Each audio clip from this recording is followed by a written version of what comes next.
ही वाटी साबुदाणा घेतला, नंतर तो स्वच्छ धुतला आणि त्याच वाटीने थोडंसं पाऊण वाटी त्याच्यात साबुदाण्यात पाणी घातलं आणि ते तसंच झाकून ठेवलं. म्हणजे साबुदाणा चांगला फुलतो, खिचडी चांगली होते. नमस्कार, तुम्हा सर्वांचं तुमच्या लाडक्या आजीच्या खाऊ या चॅनलमध्ये स्वागत आहे. मी आज आपल्याला उपासाची खिचडी दाखवणार आहे, साबुदाण्याची. आता आपण करूया. चालेल. आता आपण साहित्य बघूया. 1 वाटी साबुदाणा, मी तो रात्री भिजवला होता आणि त्याच्यात अंगासारखं पाणी ठेवलेलं होतं. सकाळी तो छान भिजून आला. मिरच्यांचे तुकडे घेतले, दाण्याचा कूट घेतलाय, 1 बारीक चिरून बटाटा घेतलेला आहे, जिरं घेतलंय, मीठ आणि तूप, हे सगळं साहित्य घेतलं. आता मी कृती दाखवते. आपल्याला चवीप्रमाणे मीठ घ्यायचं आहे,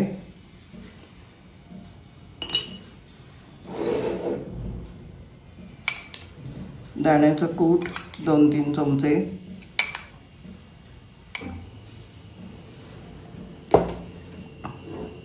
हे आपण मिक्स करणार आहोत.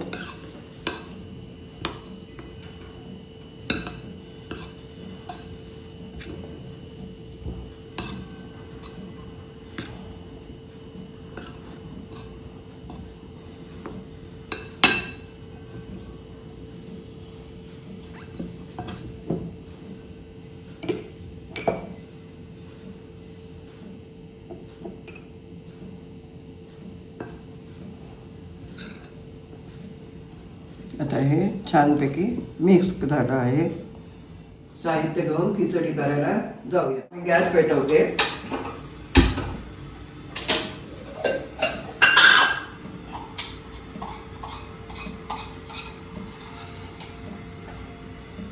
दोन चमचे तूप घालणार,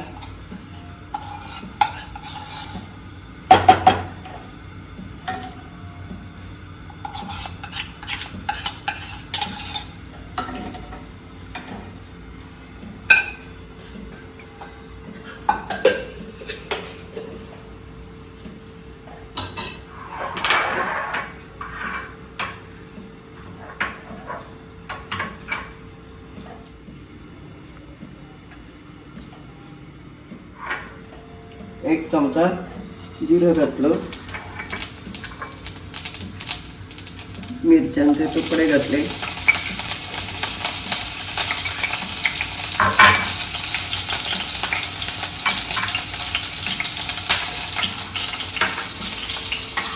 नंतर त्यात बटाट्याच्या फोडी घातल्या, बारीक चिरून घेतल्या होत्या.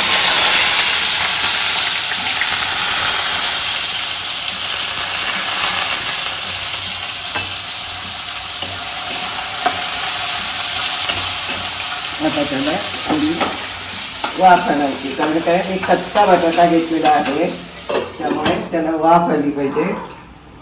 त्याला शिजलाय का बघते.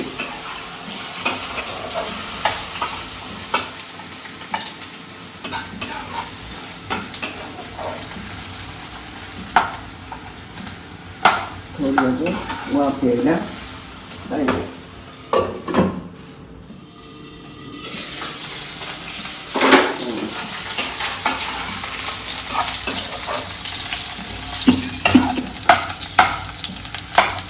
बटाटा शिजला. आपण साबुदाणा त्याच्यात घालणार आहोत.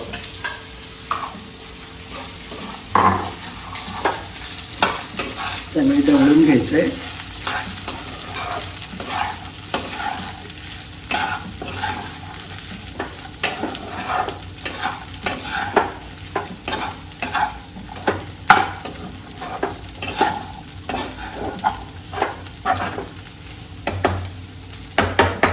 चांगली दणदणून वाफ आली पाहिजे. एकदा आता परत वाफ आली का बघते.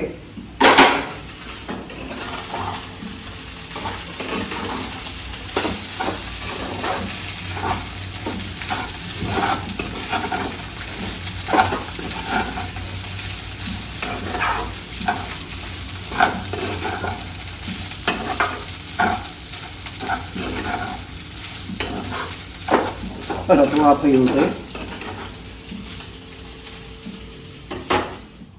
आता वाफ आली का बघते परत.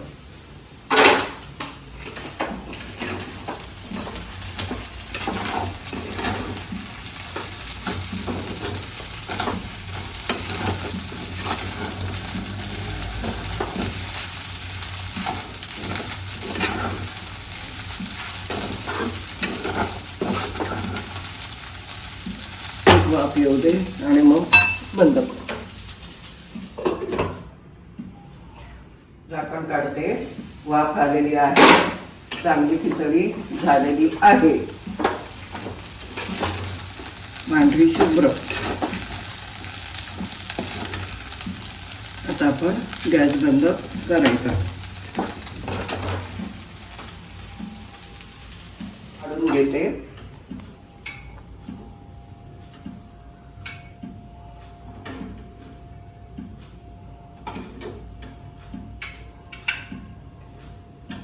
आता खिचडी तयार झालेली आहे खाण्यासाठी. खिचडी तयार झालेली आहे.